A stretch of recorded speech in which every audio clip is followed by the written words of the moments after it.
Good evening. Two men have been killed after a car driving on the wrong side of the M90 crashed into another. The death of a woman in Glasgow earlier this morning is being treated as suspicious. Now, hundreds of environmental campaigners have staged a beach protest in opposition to a green energy project. They object to the creation of the world's first flow park in the Moray Firth. It would see giant floating platforms installed near beaches to store wind farm parts. Ian Ramage reports.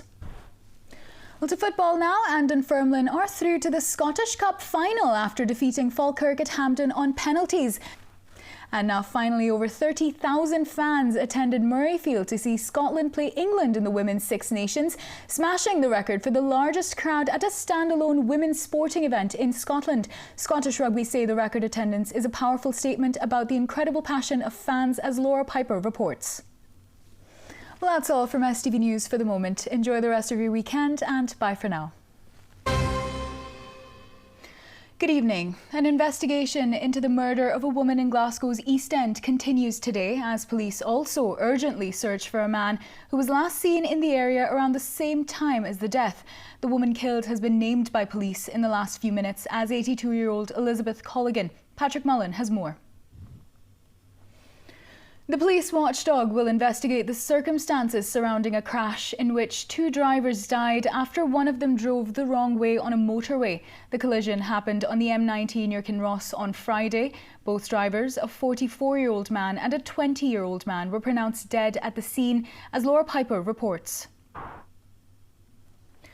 Laura Piper there for us. Now, a man was injured and 5 people were arrested after armed police responded to a disturbance in Greenock. Campaigners are calling for an end to sewage pollution in Scotland, saying more needs to be done to protect water users and the environment. To football now, and Celtic will face Dunfermline in next month's Scottish Cup final after Martin O'Neill's side won an 8-goal thriller against St Mirren at Hampden. Well, that's all from us for the moment. Enjoy the rest of your weekend and bye for now. Hello and good morning. I'm Vidushi Tiwari with the Good Morning Britain headlines here in Scotland. John Swinney is said to have politely declined an invitation from Donald Trump to attend a state banquet at the White House next week.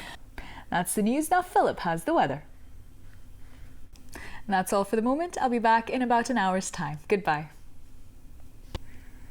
Hello and good morning. I'm Vidushi Tiwari with the Good Morning Britain headlines here in Scotland. Strike action will continue at Aberdeen University after talks aimed at ending the dispute failed to reach agreement. As geopolitical tensions continue to disrupt global energy markets, industry and defence experts will gather in Aberdeen today for a conference. That's the news. Now here's the weather. And that's all for the moment. Bye for now. Hello and good morning. I'm Vidushi Tiwari with the Good Morning Britain headlines here in Scotland. Cancer cases in Scotland have reached a new high, with more than 35,000 people being diagnosed every year. A think tank has called for urgent action to ensure oil and gas companies decommission old North Sea infrastructure. That's the news. Now Sean has the weather. I'll be back in about an hour. For now, it's back to Kate and Richard.